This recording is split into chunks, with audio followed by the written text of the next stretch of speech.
Luchito, que me llegó el momento de usar esto. ¿Por qué? Bien. Hoy día luego voy a hablar un poquito de psicofármacos. Y creo que es importante que tengamos una clase al principio, porque va a tocar varios temas que van a ser un poco transversales a nuestro debate, porque probablemente van a ver en cada una de las clases manejo psicofarmacológico y farmacología. Es una clase larga. La corté del año pasado para que no se preocupen. Les sale alguna cosita. Y también la dividimos en dos módulos. ¿Ya? Este primer módulo, yo creo que es más. Los dos son importantes. Pero esto, para mí, por lo menos, es más importante porque tiene algunas cosas que son más teóricas e importantes de aclarar. El segundo módulo va a tener ejemplos más completos y va a tener un poco más de información que tal vez les sirva a futuro para tenerla guardada, pero acá le voy a tocar con algunos conceptos más claros. ¿Ya? Igual que la vez pasada, también les traje un cuadro. Este cuadro es que vimos todos. Está muy viejo. No sabemos mucho de eso. Ni ¿puedes conocer el cuadro? Y lo según lo conozco. Tenemos que emplear un cuadro enorme, como 3 metros y medio por lo menos. Y yo no sé tú mismo, no sé si es un caso todavía, pero yo encuentro impresionante la cantidad de detalles que tiene un cuadro. Y como que son 3 cuadros en uno. Y cuenta como toda todo el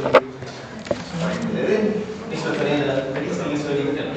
Vamos a ir viendo haciendo el cuadro, que no da tan grande el cuadro que no tiene sentido que es muy fascinante. Y se lo pongo porque, pensando como que tiene que ver con la clase, tiene tanto detalle y es tan inabarcable que sería iluso de mi parte que le puedo enseñar todo psicofármaco en una hoja. ¿Ya? Pero yo creo que vayamos viendo las cosas más importantes, que tengamos nociones generales. Entonces, hoy día nos vamos a limitar principalmente a los dos primeros objetivos. ¿Ya? Los siguientes dos son para el próximo módulo. Quiero que veamos un poco la historia del psicofármaco y cómo funciona. Esto va a tocar algunos temas que vimos en la sesión pasada, que estuvieron conmigo, y luego generalidades de cómo entendemos la evidencia y cómo entendemos los fármacos en base a los sistemas de clasificación. Entonces, definición FOM.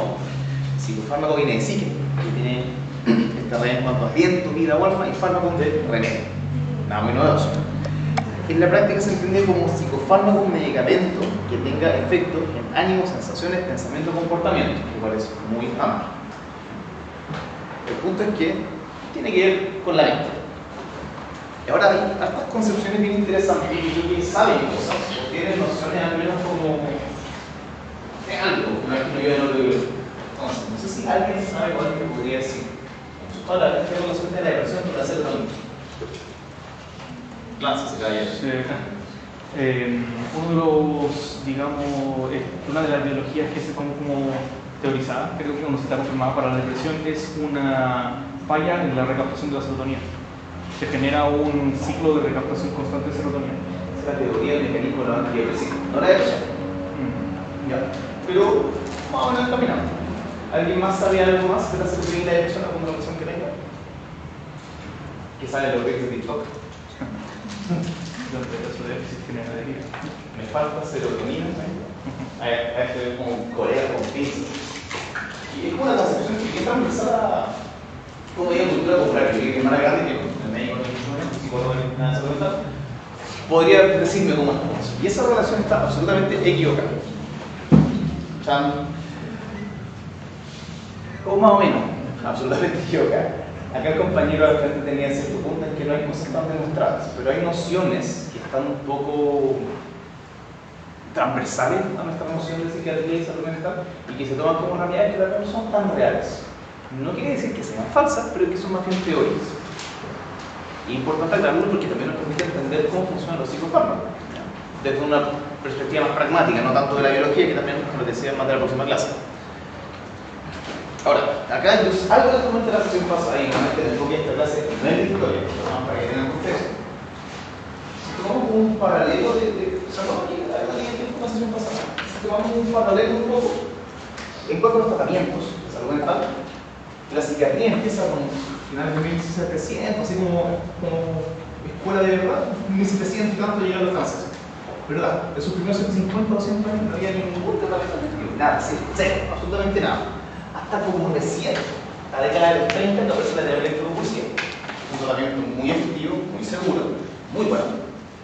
Pero estamos hablando del 1924 y en esa época lo que hacían era, se dan cuenta que la gente que convulsionaba se mejoraba con la depresión. Entonces se le ocurrió una muy buena idea darle insulina, así como una dosis de cada, generar hipolicemia y convulsionar. Bacán.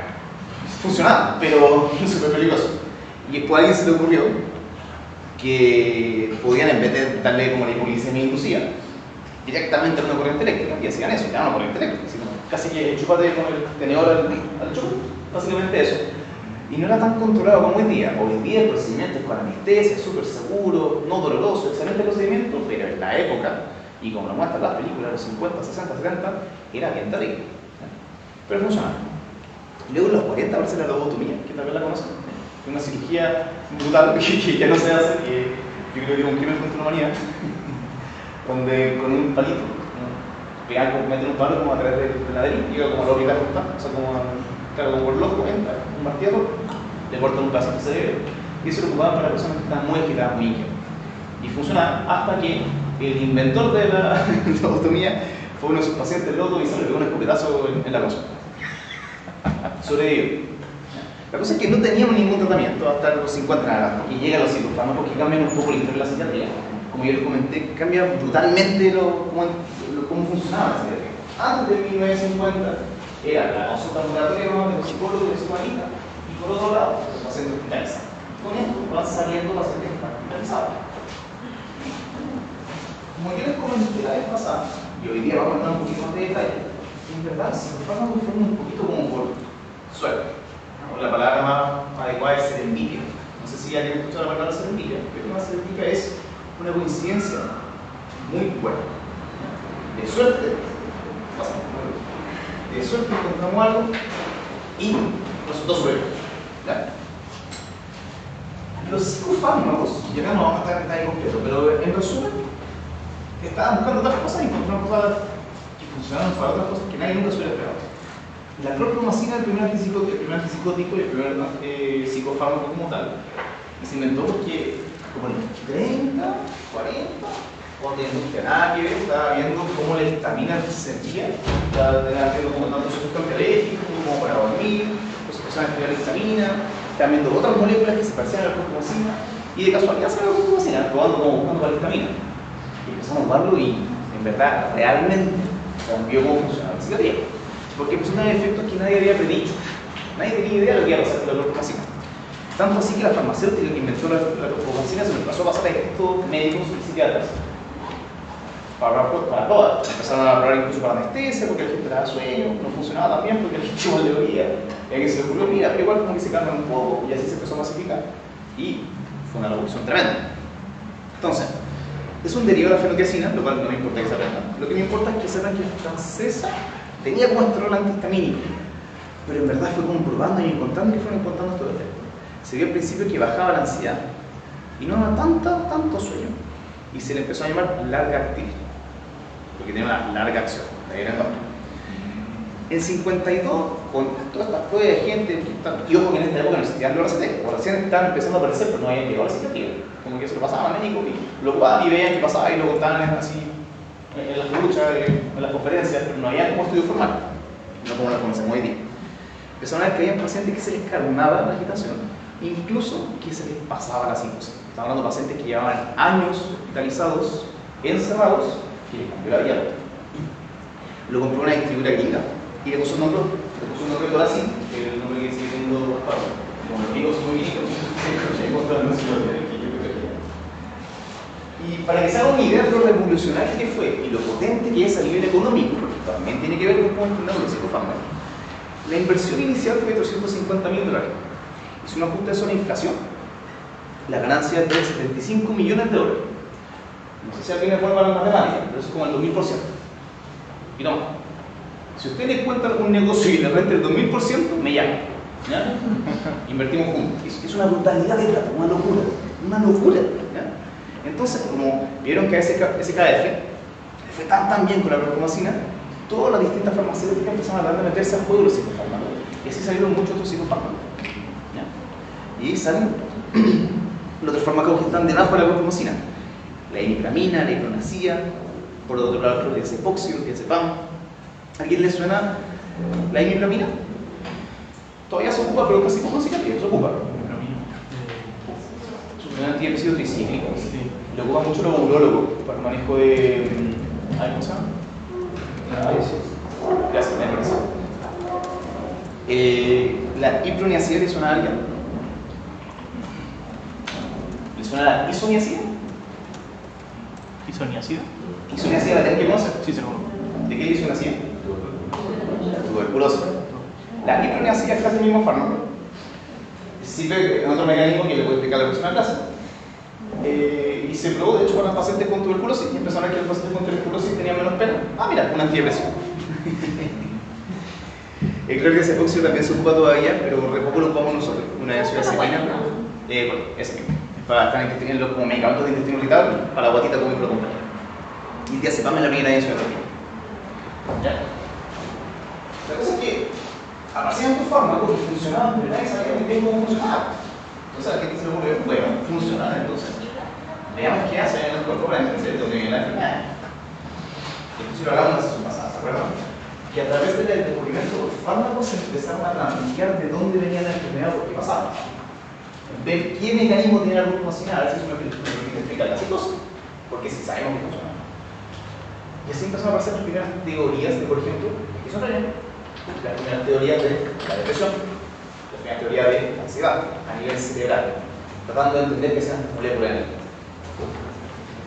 Y así aparecen las primeras teorías, ahí como hasta los 60, 64, 65, hasta los 70. Y también empieza a cambiar un poco el mundo, porque como yo les decía, la información y todos sus amigos que están ahí, en verdad era mucho más informal de cómo lo hacemos ahora. Ahora, tanto de la CD. Entonces ahí tienen randomizado, lo toman un grupo de pacientes, lo separan en dos grupos, uno está en placebo y otro droga activa, y nadie sabe qué toma cada una, y de manera súper estandarizada, ven cuál es mejor. Ahora no, porque ahora por caso.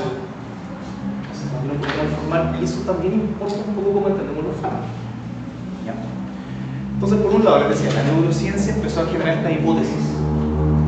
Y por otro lado, el RCT, que están asociados a la FDA, que es una asociación de drogas de alimentos de Estados Unidos, que sigue empezó a regir un poco cómo se iban metiendo los fármacos al mercado, y eso fue también poniendo muchos topes. Entonces hubo como un auge de muchos fármacos, de 50 hasta el 70, y luego empezó a bajar la cantidad de fármacos porque era más difícil sacar fármacos al mercado. Mucho más difícil. ¿Ya?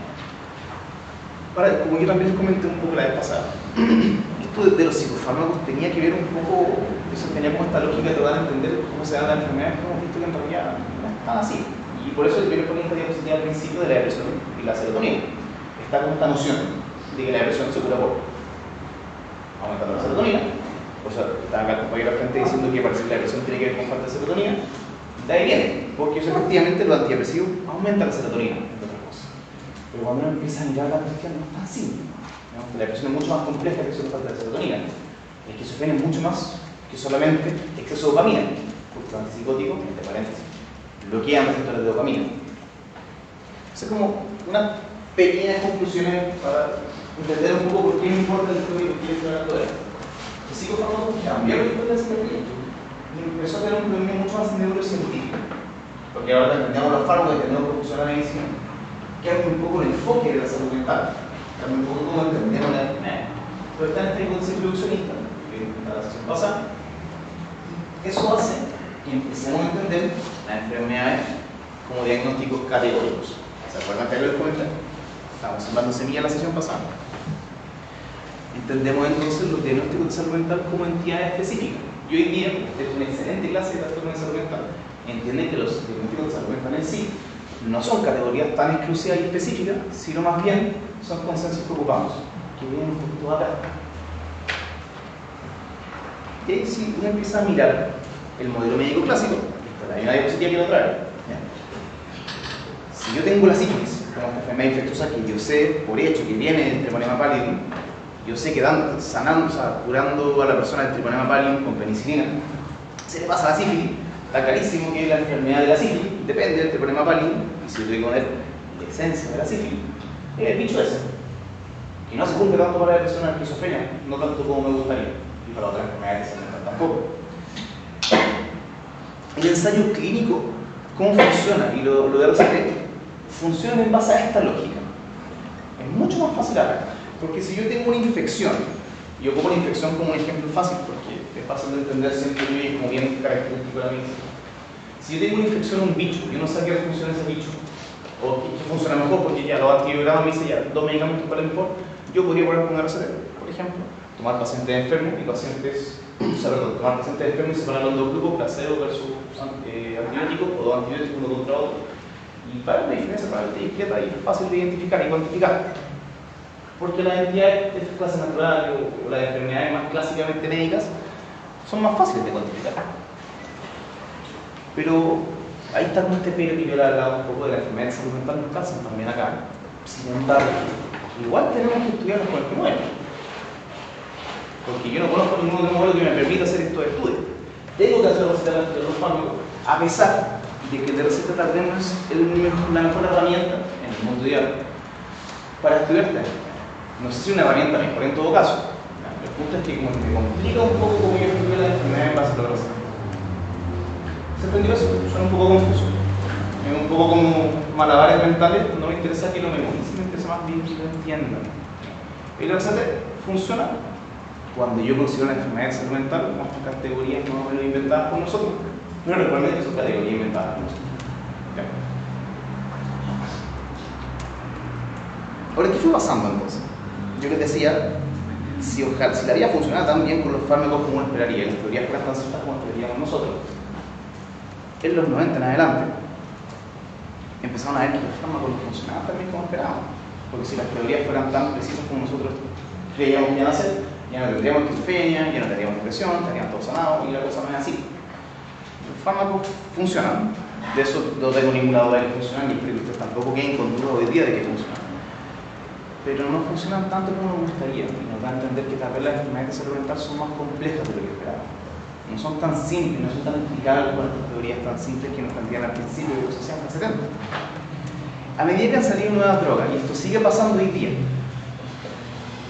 las drogas más nuevas, salvo excepciones contadas con una mano, sin exagerar, todas las drogas nuevas lo único que logran, versus las drogas más viejas, es ser más tolerables, más agradables, menos efectos adversos, menos suspensión, un perfil un poquito distinto de respuesta, pero ninguna droga es la panacea, ninguna droga ha vencido las drogas más viejas. ¿Ya? Y tiene que ver mucho con marketing, porque si recuerdan esta ganancia como el 2000% que tenía SFK, la farmacéutica, todas las farmacéuticas quieren ganar plata porque así funciona. Yo me omito el comentario político. El punto es que la idea de la farmacéutica como empresa de negocio es ganar plata, y por tanto hay mucho marketing, mucho empuje de drogas nuevas que trata de presionar a los médicos que tienen que tomar decisiones por sus pacientes, no para los farmacéuticos. Pues tiene que ver un poco con cómo entendemos los fármacos. Porque el mundo de los fármacos y la farmacéutica y el marketing va influyendo los papers y la evidencia que hay disponible. Si yo empiezo a estudiar, por ejemplo, hago una revisión sistemática, quiero buscar en bases de datos, la evidencia que tienen la clorpromacina para tratar la esquizofrenia, sí, claro que sí. Pero no hay estudios de después de los 70 de la clorpromacina en esquizofrenia. Porque ¿para qué? Si ya sabemos que funciona y los RCT son caros, son súper caros de diseñar. En fin, en los 80 y 90 aparecen varios fármacos que todavía ocupamos hasta el día de hoy, que son de primera línea. Por ejemplo, la fluoxetina, el famoso Prozac, que es el nombre como de la marca. Apareció en el 88 y sigue existiendo hasta ahora. Es el primer antidepresivo de la familia Van que sobrevive a desaparecer. Fue el primero que sigue estando porque es el que está impulsado. La risperidona también la seguimos ocupando un montón, un antipsicótico. Está diseñado en teoría para la esquizofrenia, pero en verdad lo ocupamos por un montón de cosas. Eso respecto a la historia. ¿No? Insisto que no me importa tanto que se aprenda la historia. Me importa que entiendan un poco estos descubrimientos bien accidentados, pero que en la práctica tenemos que ser un poco más pragmáticos como el fármaco. Entonces, ahora quiero que vayamos a la parte más importante de la clase. Me importa mucho más la segunda parte de esta primera clase. De cómo entendemos los fármacos hoy día, cómo lo elegimos y qué tiene que ver la evidencia acá, esta famosa receta que les comentaba, y cómo entendemos la evidencia respecto a los fármacos.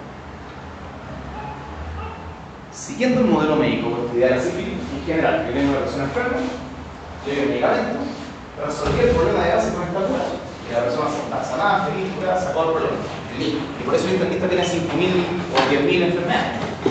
Porque se aprende una cura única, yo sé que estoy simplificando, no me juzguen, pero después que tiene un modelo médico mucho más fácil. Yo tengo una cura y sacar el problema, no tengo que diseñar todo esto. En la salud mental, la vía de la cura es mucho más compleja. No quería decir que la psiquiatría siempre sería más compleja, son especialidades distintas. Pero en la psiquiatría, tengo psicofármacos que ayudan, que sirven. Pero el problema de salud mental no son solo psicofármacos, dependen de un montón de cosas. Depende de la situación que tengo en la casa, de si tengo casa, yo no tengo nada, porque si yo estoy en situación de calle y tengo síntomas de depresión porque estoy en situación de calle, me sirve. Y yo no, por muchas veces hay una persona en situación de calle, si no hay una casa puede ser que no se me. También tiene que ver con la capacidad de estar trabajando, del ambiente laboral, ¿no? Cosas que pasan en la pega por lo estudiantes. Si un estudiante de medicina de quinto año está muy interesado en el ramo de psiquiatría, a pesar de que el psiquiatra tiene que ser feliz, igual va a estar interesado en el ramo de psiquiatría, igual se va a sentir mal. También el tiempo ayuda mucho. Y vemos que a veces damos fármacos y tenemos que ir mejorando, pero también el tiempo va adelantando un poco la persona. Y por otro lado, un rol muy importante en la psiquiatría y la salud mental es el rol de la psicoterapia. En la gran mayoría de los diagnósticos, la gran mayoría de los diagnósticos que manejamos nosotros, la psicoterapia tiene un rol muy importante. Entonces, cuando yo trabajo con un paciente de salud mental, yo tengo que manejar fármacos, porque es lo que hoy día, pero desde ya tienes que saber que la vía la pura en la psiquiatría no es solo fármacos, sino que es mucho más complejo. Y los fármacos van a interactuar de cierto modo con las distintas áreas de la vida. Entonces, como yo les decía, la lógica de estos dos psicofármacos se descubrieron por serendipia. Genial. Y hoy día lo que hacen las farmacéuticas es, por lo poco que saben de la neurobiología, diseñar los fármacos de manera específica. Se teoriza que X molécula está mal en la anciana, entonces hagamos un fármaco que actúe en esa molécula. Bien. Entonces, hay una lógica neurobiológica detrás. Hay un blanco específico. Se crean y ahora se diseñan. Ya no es que se descubra un fármaco que funciona, sino que los químicos de la farmacéutica diseñan fármacos de manera específica pensando en estos blancos. Sin embargo, cuando ustedes tomen decisiones, a pesar de que tienen que manejar la lógica neurobiológica de los fármacos, es discutiblemente más importante que manejen la evidencia y la efectividad pragmática, empírica demostrada. Que entiendan de dónde viene la evidencia y qué dice la evidencia, porque si yo me baso solamente en biología, me puedo equivocar y puedo suponer cosas que no son. Cada fármaco, todos los fármacos, incluso dentro de una misma familia, tienen farmacocinética y farmacodinámica distintos. Cuando yo doy un medicamento, una cosa, por ejemplo de la paciente con sífilis, si hubiera penicilina y infección no fuera.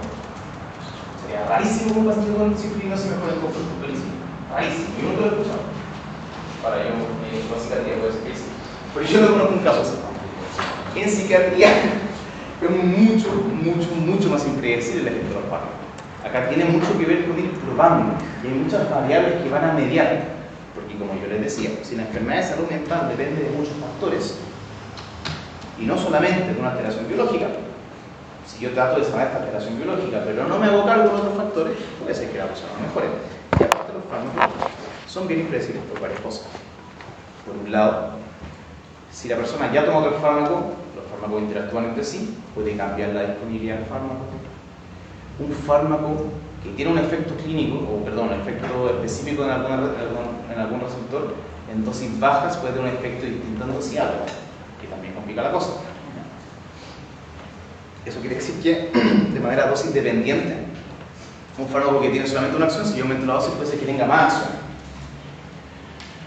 Por otro lado, en salud mental, como nuestro outcomes, las cosas que medimos son un poco más difíciles de medir, puede ser difícil de separar del efecto placebo. ¿Alguien ha escuchado alguna vez del efecto placebo? Sí. Ahí también les voy a dar un poquito más del efecto placebo, porque yo creo que es bien importante en salud mental. Pero el efecto placebo puede ser que tenga un importante rol en nuestro tratamiento. También, como les decía, la dosis va a depender un poco de la respuesta que tenga el fármaco. Y por otro lado, por absurdo que suene, es muy distinto si el paciente confía en ustedes como sus tratantes, así que ustedes son un pésimo médico. Porque como tiene que ver un poco el placebo, tiene que ver un poco la predisposición del paciente, el rol que usted va a tener como tratantes. Si el paciente confía en ustedes, yo les aseguro que va a ir mejor con los fármacos, lo cual puede ser raro. Pero como hay muchos factores psicológicos que no están mediados por la pastilla en sí, tiene sentido en esa lógica. Y por otro lado, las comorbilidades también me cambian un poco el tratamiento. Si yo tengo una falla renal, me limita el fármaco que puedo ocupar. Igual que si tengo una falla hepática, puede alterarse el metabolismo de mi fármaco. Y por otro lado, si tengo enfermedades psiquiátricas comórbidas, también cambia un poco la respuesta, porque es distinto, por ejemplo, lo que yo puedo esperar de un paciente que tiene deficiencia atencional y yo le doy un psicoestimulante que funciona súper bien. Así tiene deficiencia atencional y aparte, por ejemplo, de adicto, porque es un medicamento que puede ser adictivo, puede empezar a usar el fármaco y lo que yo esperaba que le solucionara un problema se puso peor. Variado, muy variado. Entonces, es difícil saber qué va a pasar en casos particulares, pero sí les aseguro que los fármacos algo hacen. De que tengo evidencia de que los fármacos sirven, no tengo ninguna duda. Ahora, ¿cuánto sirven? Es otra pregunta. Y eso hay que verlo clase a clase para lo que patología. Pero que los fármacos sirven, sirven. Y no son solo placebo, tienen un efecto clínico, efectivamente. Ahora,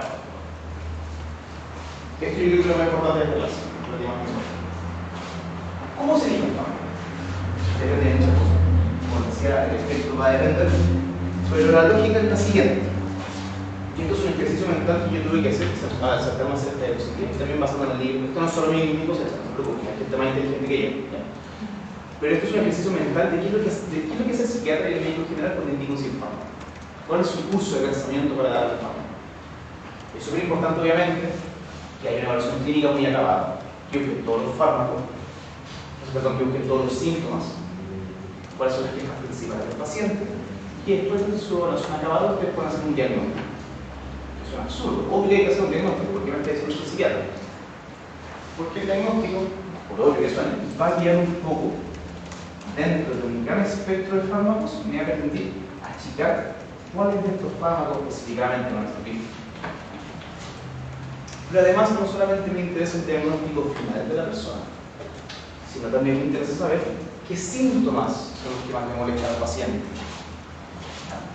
Voy a dar un ejemplo más práctico. Y esto, cuando tengamos una clase de depresión, lo vamos a ver a repasar, no se preocupen, esto es para que entiendan el concepto. Si ustedes recuerdan el número mágico de la clase pasada, si yo tomaba una combinatoria de la cantidad de maneras que hay de tener depresión, era más de 200. Hay gente, y por otro lado, dentro de un mismo síntoma, por ejemplo, alguien puede tener insomnio, puede tener hipersomnio, puede tener bajo apetito o aumento de apetito. Yo tengo antidepresivos que ambos me van a servir para el ánimo depresivo, pero unos me van a dar sueño, otros me enfrian, unos me bajan el apetito, otros me suben el apetito. Entonces, el saber que la persona tiene depresión me dice ya, este grupo. El saber qué síntomas tiene dentro de la depresión me orienta a qué fármaco específicamente. Y acá hay una diferencia que es muy difícil de como, lamentablemente, casi inabarcable para la evidencia. ¿Por qué? ¿O a qué me refiero? Cuando yo estudio y hago un RCT y selecciono un grupo de pacientes, como por ejemplo un grupo de pacientes depresivos, cuando yo meto a estos pacientes al grupo o a la categoría de depresión, solamente estoy asegurando que cumplen los criterios de depresión, pero no estoy viendo cómo los cumplen. Si usted hace un RCT de 300 personas que tienen depresión, esas 300 personas tienen cuadros muy distintos, que tienen algunas cosas en común, pero no tantas, algunas cosas. Entonces, el RCT puede llegar a alguna conclusión específica. Por ejemplo, el fármaco sirve o no sirve para manejar la depresión y van a ver, por ejemplo, en el estudio que baja el puntaje tanto puntos. Genial. Pero eso no me dice exactamente qué perfil clínico tiene el medicamento. Entonces hay que manejar dos cosas. Por un lado, hay que manejar la evidencia para distintas patologías. Pero también, no solamente la evidencia para la patología, sino dentro del grupo de fármacos que yo sé que sirven para alguna patología, los distintos perfiles clínicos de cada fármaco. ¿Sí? ¿Se entendió? Lo más importante de la clase es que... ¿Lo puedes repetir? Había mencionado Bien, ¿qué puede tener el punto? manejar la evidencia. La evidencia me permite entender qué grupo de fármacos me sirven, porque la evidencia es limitada en cómo puedo estudiar.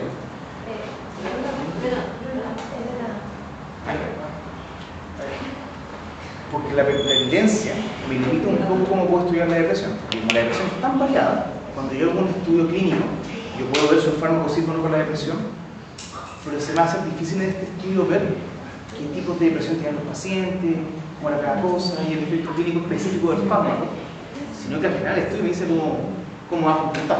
Me dice si sirve o no y cuánto sirve, pero no qué tipo de síntomas me recuerda. ¿Se entendió?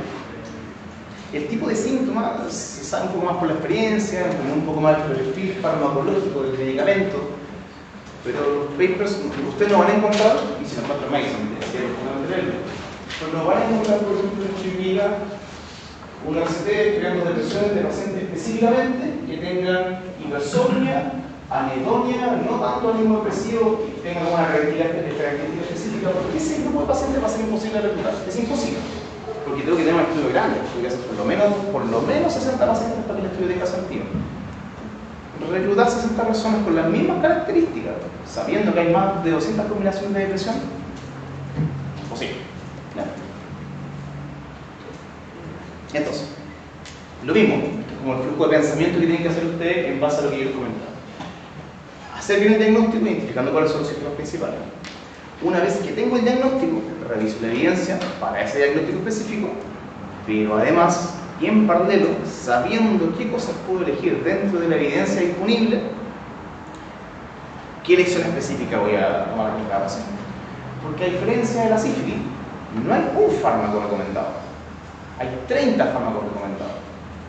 Y 30 no es una exageración. Si ustedes van a una guía clínica de depresión y ven ya, ¿qué fármaco le dejo? Primera línea va a salir 30 fármacos. No estoy exagerando. Entonces va a llegar el médico general, va a leer la guía clínica MinSal, sale depresión, sale 20 fármacos, 30 fármacos. Ustedes como médicos van a decir, ya perfecto, estos son los fármacos recomendados. ¿Cuál específico? Depende de cuánto se dan ustedes. Tienen que saber qué tipo de efecto tienen los fármacos y qué síntomas tiene el paciente para dar el fármaco más adecuado. ¿Sí?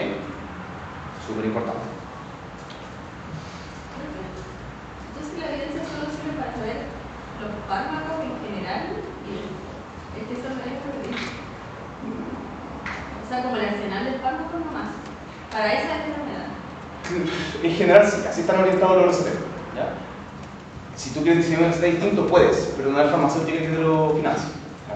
Y también como que al final lo que uno va haciendo y como uno determina el efecto clínico leyendo libros, también hay como, mira, si tú eres muy estudioso, se puede, y tú quieres escribir una receta a fondo, no solamente vas a leer el estudio, sino que vas a escribir un correo a los que hicieron el estudio y pidiéndole que a todos los pacientes, todas las personas te van a pasar todos los datos posibles. Te van a pasar mucha información complementaria por intentar que es como el desglose de los pacientes y así como que uno va cachando. En realidad cuando uno ve el RCT como que lo que ve, y esto, esta es la clase pasada, el año pasado cuando la hice, este año la saqué porque bueno, un montón la vez pasada. Está como en eso, está las diapositivas después si ustedes la quieren revisar. Pues los RCT tienen outcomes muy puntuales, muy concretos, ya como decir, si sirve o no sirve y cuánto sirve. Con outcomes, con tamaño de efecto, el P, con reloj P, esas cosas dicen. No dice como el perfil del fármaco. Ahora, solamente, escucha, no conozco todo el estudio, pero en general sí funciona.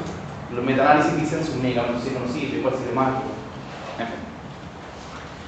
Si volvemos a cómo entendemos los diagnósticos acá, va a ser bien interesante que manejen entonces ambas perspectivas.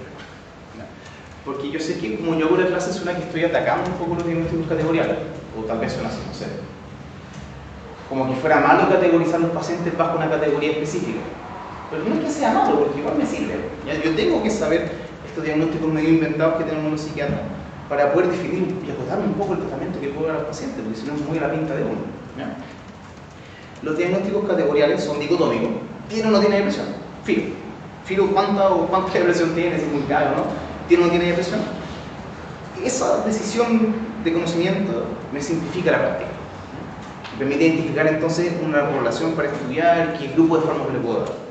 Pero ustedes tienen que ir más allá de solamente el diagnóstico DCM o CI-11, sino también entender qué síntomas tiene, cuántos síntomas, cuál es el más molesto. Si yo me comunicara así con un colega sería imposible. Si yo tuviera que decirle al paciente, al colega, tratando de comunicarle el caso para que me ayude con la dirección clínica, le empiezo a tocar todos los síntomas que tiene, se aburrir el colega, se aburrir. Yo tengo que decir, mira, tiene depresión y tiene hipersomnia. Eso es como lo más allá. Si yo le empiezo a contar toda la historia clínica, es imposible comunicarse. Sería imposible hacer estudios, en fin. ¿Ya? Entonces, los fármacos tienen que seguir un poco tanto la categoría para la edición grande, pero los sistemas específicos para la edición específica. Y a su vez, cuando yo veo los síntomas específicos del paciente, el perfil de síntomas, de elección de fármacos, que el perfil que tiene cada fármaco sí va a tener cierto correlato con el efecto clínico del fármaco y con la neurobiología de la enfermedad. Igual tiro, no se asusta. Les voy a dar otro ejemplo. La fluoxetina es un antidepresivo. El famoso Prozac que yo les decía. El primer antidepresivo de los ISRS, existe desde el 88, lo ocupamos a pasto. A mí me encanta la fluoxetina, excelente medicamento. La fluoxetina tiene muchos efectos clínicos. Dentro de su categoría, lo que hace es bloquear un canal específico de recaptura de serotonina, que es lo que tiene en común todos esos fármacos. Pero la fluoxetina en particular también tiene efecto. No te preocupes, no es tan relevante. En particular, la fluoxetina tiene efectos en la recaptura de la noradrenalina y en receptores de serotonina 5-HT12. No tienen que aprenderse eso, no se preocupen. Pero son esos efectos puntuales lo que hacen que la fluoxetina tenga un efecto más activante y que baje la apetito. O al menos eso sospechamos. Entonces, cuando ustedes eligen el fármaco, tiene que ir con los síntomas principales. Y el perfil de efecto del fármaco va a tener un poco que ver con ese programa neurobiológico del fármaco. ¿Sí? Porque los fármacos que están en una categoría pueden ser bien distintos. Mismo monito, ¿se acuerdan del monito? ¿Sí? Es lo mismo. Me gusta el monito, no, estoy orgulloso del monito, que soy como no. Tengo un diagnóstico específico que cada término que tiene que tener un diagnóstico, un síntoma específico, y con esta lógica categorial identifico los síntomas que están asociados, una entidad diagnóstica con síntomas coherentes y forma como este patrón que yo conozco. El médico o el psiquiatra va a entrevistar al paciente para reconocer ciertos síntomas. Ah, mira, cumple con un criterio de depresión, por acá va la cosa. Pero, aparte, tiene que fijarse en los mismos síntomas, los síntomas de mayor impacto para el paciente. ¿Ya? Y también qué tipo de síntomas. ¿Ya? Entonces, solamente no estamos haciendo la diagnóstica, yo puedo abrir la misma información con otro monito. Entonces, y hago mi diagnóstico con una buena técnica. Perfecto. Realmente con los principales síntomas. El diagnóstico me permite ver la evidencia disponible para todos los perfiles que existan. Por el síntoma específico, me van a orientar la elección específica dentro del grupo. Y la evidencia, y es lo que hay con la evidencia mejor calidad disponible para el diagnóstico específico. Y eso ya es una medida del sistema. Yo les voy a enseñar más o menos cómo encontrar la mejor evidencia, pero ahí tienen su grupo, pero conociendo la neurobiología y los mecanismos específicos de los fármacos, ustedes pueden orientarlo al perfil de síntomas específicos del paciente. ¿Sí? Esa es la idea central de la clase. ¿Duda? Este es como un momento para hacer la pregunta. Yo me lo preguntaba. Esto es lo más importante de la clase para mí. Así funcionan los fármacos, así tomamos las decisiones del psiquiatra. El qué, el cómo, el cuánto, eso se estudiando, se estudiando metodología, pero esta es la lógica de la decisión que tomamos. Tanto la evidencia como el conocimiento neurobiológico que de cada fármaco. Dime. No entendí en la diapositiva anterior lo que era el síntoma. ¿Eso? ¿Qué cosa? ¿Esta o...? Sí. ¿Qué es lo que no entiendo? El síntoma indexador. Ah, no, que eso es de la otra clase, acá como lo sabes. Que se me quedó pegado la leyenda de la otra clase. Eso era de... Te puedo explicar igual, pero no tiene que ver mucho con los fármacos. La clase anterior hablamos que los diagnósticos de salud mental tienen muchos síntomas. Hay muchos síntomas que no son parte de la categoría de un. Por ejemplo, la depresión. Un síntoma clásico de la depresión es, por ejemplo, baja de libido. La baja de libido muy frecuente en la depresión, pero no es un criterio diagnóstico. ¿Por qué no es un criterio diagnóstico? Porque es poco específico, porque los fármacos van a afectar a la libido. Si yo tuviera el criterio diagnóstico de baja de libido de la depresión, se me complicaría un poco hacer el diagnóstico en sí, por no ser más práctico. Entonces sería un síntoma, ese por ejemplo, un otro síntoma, la que vamos acá, con el patrón de depresión. ¿Ya? Pero cuando yo hablo de síntoma indexador, la palabra de indexador es de ingresar o de ingresar como un síntoma específico que me permite reconocer este diagnóstico. Cuando no le diagnóstico, por su que le tengo en cuenta, están hechos con síntomas indexadores para reconocer la patología. No tiene nada que ver con la clase, se me quedó pegada la ley. ¿Se entendió?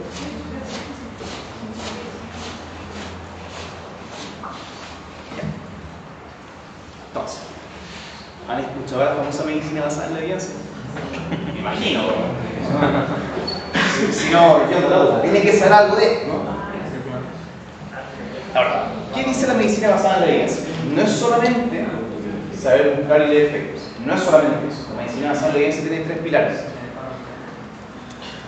donde uno de ellos es saber reconocer, encontrar y aterrizar la mejor evidencia disponible. ¿Qué dice la guía? ¿Qué dice el algoritmo? ¿Qué dice la mejor evidencia? Pero también este conocimiento que ustedes van a sacar de la evidencia depende también del precio clínico, ¿no? Ustedes, una cosa es lo que dice el paper, pues distinto es con guitarra, ¿no? Por ejemplo, si tengo un paciente, y acá voy a inventar evidencia, así que si estoy mal, no se lo dejen conmigo, pero supongamos que la guía clínica tiene insuficiencia cardíaca, tiene una, no sé, el propanolol es la primera, así como lo de primera línea para la insuficiencia cardíaca, supongamos, no sé, supongamos que es bacán, así que todos los pacientes con insuficiencia cardíaca tienen que tomar propanolol. Si ustedes bajan el paper y tienen al frente este caballero que tiene insuficiencia cardíaca y que anda con un rico y como que tiene antecedentes con propanolol de que hace lipotimia y tiene un riesgo muy alto de caída y vive solo, ¿usted dejaría propanolol? Probablemente no, ¿ya sabes? Entonces, una cosa es lo que dice el paper, pero la realidad clínica es distinta. Les doy este ejemplo porque tal vez es más fácil de entender, pero en la práctica, si yo encontrara, por ejemplo, un estudio que me dice que la sertralina es mejor antidepresivo, yo sé que la sertralina genera mucho malestar gástrico a algunas personas, no a todos, creo que es importante, a varias personas no pasa. Y la persona tiene síndrome de intestino irritable, me dijo que el último psiquiatra le dejó sertralina, le hizo pésimo y odió al psiquiatra. Y el paper dice que hay que dejar sertralina. No le deja sertralina. Igual eso, tipo de estudio no pasa en la psiquiatría, pero sí hay cosas distintas. Hay un medicamento que se llama clozapina que es excelente para la esquizofrenia, ¿ya? El tema de la clozapina es que es bien exigente porque tiene riesgos super graves de adenocitosis, y esto es de la clase de esquizofrenia, no se preocupen, pero es un excelente fármaco, pero genera sedación, genera cianorrea, constipación, y aparte tiene un riesgo de agrandocitosis. Por tanto, por ley, por MinSal, el paciente que toma ese medicamento tiene que hacerse un hemograma semanal las primeras 18 semanas. 4 meses y medio yendo todas las semanas a hacer un hemograma. Supongamos entonces que yo tengo un paciente con esquizofrenia de muy difícil manejo que viene en situación de calle y no tiene una familia. ¿Le van a dejar clozapina a este paciente? No, a pesar de que le queda excelente en el mundo ideal, en la práctica, este paciente no tiene cómo hacerse un hemograma semanal toda la semana. Imposible. Trabajamos con lo que tenemos con la realidad clínica del paciente. Y la lógica de la medicina basada en evidencia es esa. No solamente saber la evidencia, sino también entender la realidad clínica de los pacientes. Y por otro lado, una cosa es su precio clínico, la otra es la preferencia del paciente. ¿Ya? Porque si el paciente me dice que lo último que quiere es tenerse diarrea porque le da mucha vergüenza y en verdad se niega a tomar el fármaco, si ustedes lo llegan a tomar el fármaco, primero serían personas muy fuertes. Pero se le va al paciente. Hay que tomar en consideración la preferencia del paciente. Y no solamente una cosa moral y ética, obvio que sí, pero pensando en las diapositivas previas, lo que yo les contaba, si el paciente tiene que ver esto con la alianza terapéutica que tiene el paciente conmigo, en cuanto confía en mí. Y hay un rol importante del efecto placebo. También es el efecto nocebo, ¿no? Si yo tengo la noción de que el medicamento me va a hacer mal, es muy probable que me haga mal. Tanto la preferencia del paciente también cambia un poco también. Es muy importante la práctica de visión que tenga el paciente más allá de evidencia. Y ustedes tienen que articular estos 3 pilares cuando vayan a la clase. Ahora, esto del juicio clínico se agarra con la práctica, la preferencia del paciente depende del paciente, así que yo les puedo hablar solamente de la mejor evidencia disponible. ¿Cuál es la mejor evidencia disponible? ¿Han visto esa pirámide alguna vez? Eso es salud pública. ¿En qué año querían salud pública? O sea, hace como 7 años.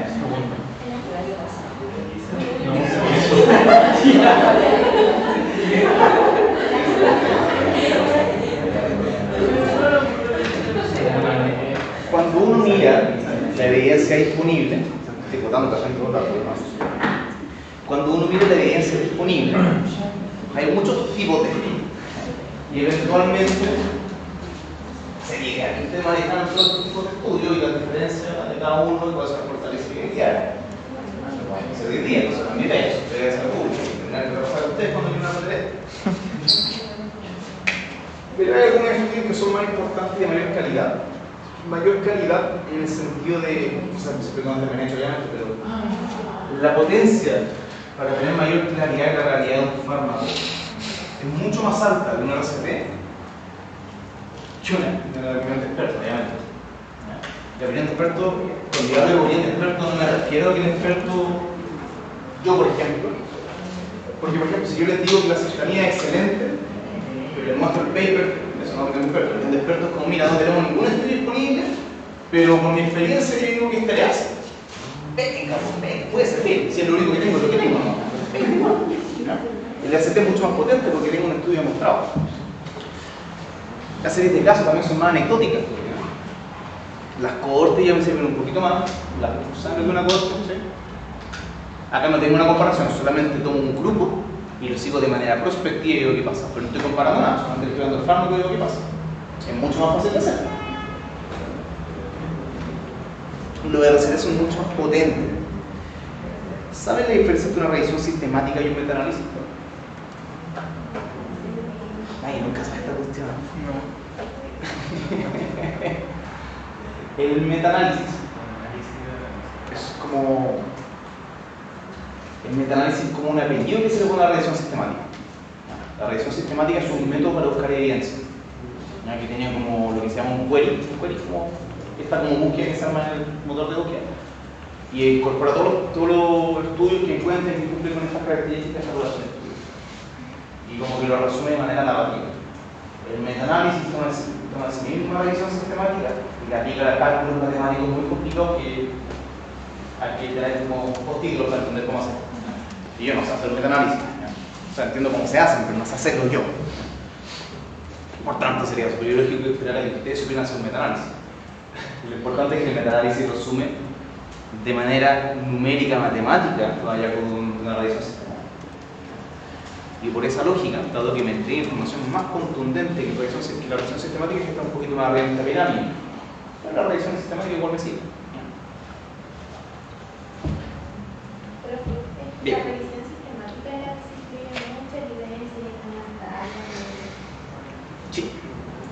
Tiene ¿cómo se llama? Los diagramas console, que es como un mapa conceptual que ocupa con toda la página. Dice como, encontramos tanto esto, sacamos 20 estudios porque, no sé, tenía mala calidad. Nos quedan tantos estudios. De esos estudios dejamos esto por esto. Ese es como una metodología de la revisión sistemática. Y al final de la revisión sistemática dice ya, encontramos 8 estudios que cumplían con los criterios. Esto es lo que dice la revisión. solo revisión, ¿no? Como no me lo dice, de manera sistemática. Eso es lo que hace la revisión sistemática. Entonces la revisión sistemática, siguiendo esta pirámide, me puede permitir identificar todos los RCT disponibles. Porque es mucho más fácil para mí, como clínico, que tengo que tomar una decisión, saber cómo manejar la revisión leyendo una revisión sistemática y buscando yo individualmente todos los RCT disponibles. Es una locura eso. De repente hay que hacerlo, pero es una locura. Entonces, esto es un ejemplo aplicado. ¿Ya? Y acá vamos a ver un proceso súper importante para la vida. Yo voy a leer el proyecto que ustedes se preocupen. Esto es un estudio muy grande, muy grande, con mucha gente muy importante, publicado en 2018 en el Lancet. El Lancet es una revista médica muy importante, muy grande. ¿Ya? ¿Qué hicieron esto? Estos señores y señoras que están acá, lo que hicieron fue buscaron la evidencia disponible de todo lo que está disponible para el tratamiento de la depresión con antidepresión. La depresión es una enfermedad muy grave. La evidencia existe desde los 70. Entonces, estos colegas, fue del 2018 hacia atrás, revisaron todos los estudios publicados desde los 70 hasta la fecha y encontraron todos los 70 progresivos que estudiaban la depresión y comparar al menos un antidepresivo. Encontraron 522 RCT. ¿Se imagina usted revisando 522 RCT? Yo creo que en mi vida he revisado más de 522 RCT.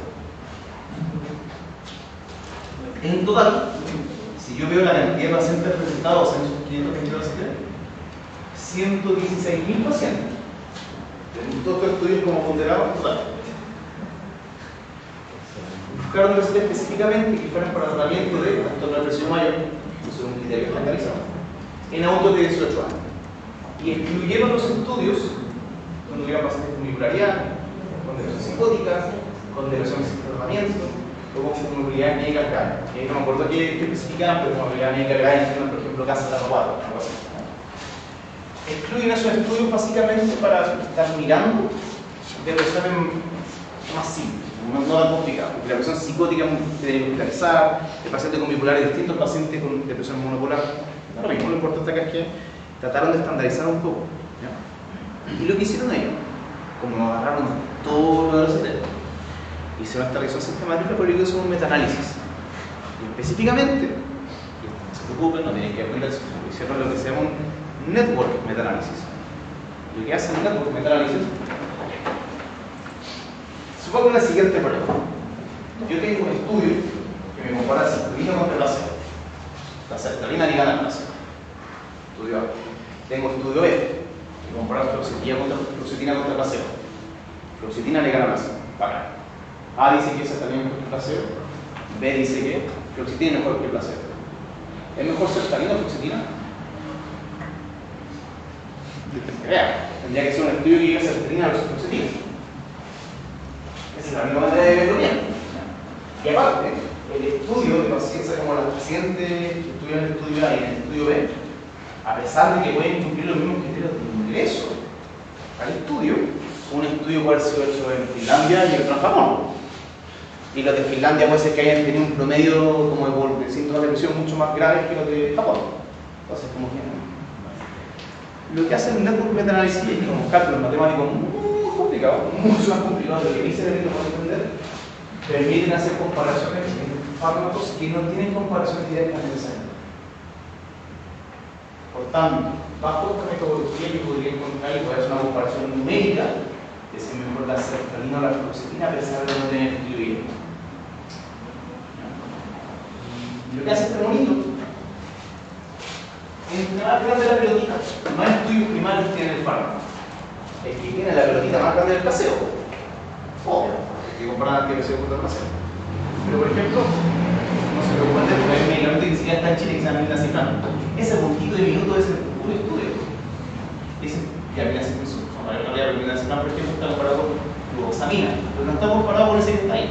Con esta metodología yo puedo hacer una comparación numérica de eso. ¿Es esto relevante para usted? No tanto, pero va a ser relevante para la próxima diapositiva. Y voy a mostrar algo súper interesante de la importancia de este estudio para ustedes, chiquillos, que no están metidos en el mundo de la psiquiatría. Es revolucionario para mí, porque hasta esto yo no tenía una cuantificación numérica que me comparara todo el antidepresivo entre sí. Eso es lo importante. Y cuando yo miro el efecto del antidepresivo y comparo entre sí, es interesante.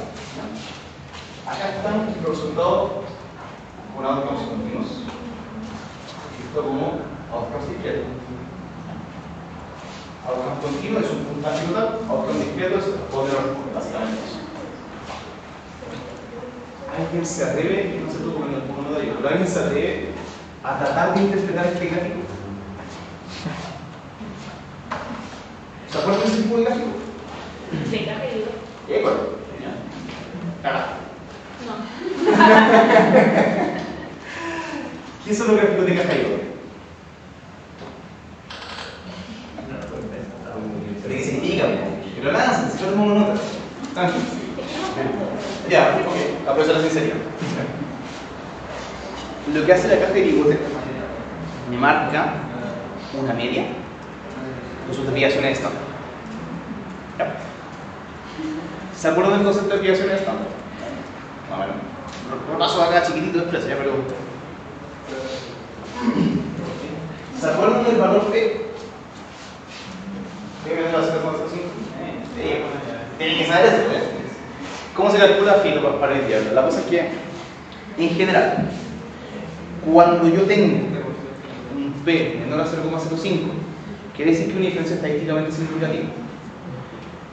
Si yo miro eso en outcomes continuos, en general va a significar, por ejemplo, Supongamos que el medicamento A me baja los síntomas depresivos le doy un número al azar, en 7, entre 6 y 8. La media es eso, esa es la relación estándar, es un rango menor y como un mayor. Y el fármaco B, por ejemplo, si yo hoy día tenía hasta la depresión en 4, y este intervalo es 5. Dado que el intervalo no choca, yo puedo asegurar de que esta comparación, en esta comparación, el P va a ser menor a 0,05, es decir, que va a ser una diferencia significativa. Esto no es significativa, voy a contar con ese pedazo de conocimiento que le acabo de entregar, básicamente el intervalo de confianza no se solapa. Veamos qué es el punto de nuevo. Compara el intervalo de confianza de los TFC.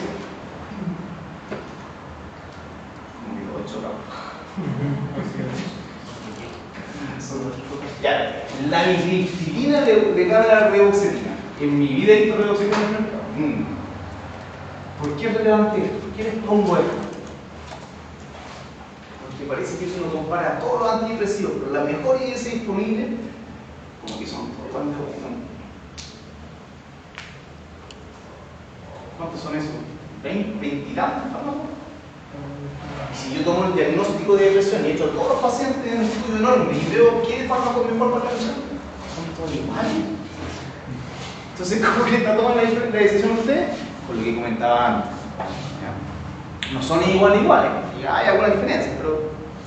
Y lo otro importante, esto nuevamente, esto es para que tengan una noción de cuánto sirven los fármacos. Hay un concepto que es el tamaño de efecto. Por un lado, cuando yo veo si un medicamento me sirve o no, una intervención sirve o no, yo tengo que ver primero si hay una diferencia estadísticamente significativa, porque me significa con el número de decir que hay una diferencia útil e importante. Pero el tamaño de efecto me determina qué tan intenso, qué tan marcado es el efecto. ¿Ya? Y les voy a dar de ejemplo porque sirve. Si yo, por ejemplo, comparo intervención A con intervención B para vías de utilización de apendicitis, ¿ya? La intervención A, que es como el tratamiento usual, la estadía hospitalaria post-utilización subterrática. La intervención B tiene una diferencia estadísticamente significativa y tiene menos días de utilización. Bacán, hagamos una intervención B. Pero después yo les digo que la intervención B es 5 veces más cara y el promedio de utilización son 2,99 días en vez de 3. Entonces, a pesar de que hay una diferencia estadísticamente significativa, es decir, que estadísticamente yo puedo decir que la segunda intervención logra disminuir los días de utilización, en la práctica 0,01 días de utilización no me sirve de nada. Entonces, cuando yo veo la intervención, me interesa ver primero si tiene diferencia estadísticamente significativa y por otro lado, qué tan marcado es el efecto de la intervención, qué tan potente es la intervención. Eso es lo que conocemos como tamaño de efecto. Hay muchas maneras de medir y la manera más clásica que tenemos nosotros es la diferencia de medias. ¿Ya? Por ejemplo, si yo doy un medicamento para la depresión, un placebo, y baja en 4 puntos en promedio, y el otro fármaco baja en 7 puntos, la diferencia de medias son 3 puntos, por tanto el tamaño de efecto, con esa fórmula son 3 puntos, ¿cuánto es mejor el fármaco del tamaño de efecto que el placebo? 3 puntos.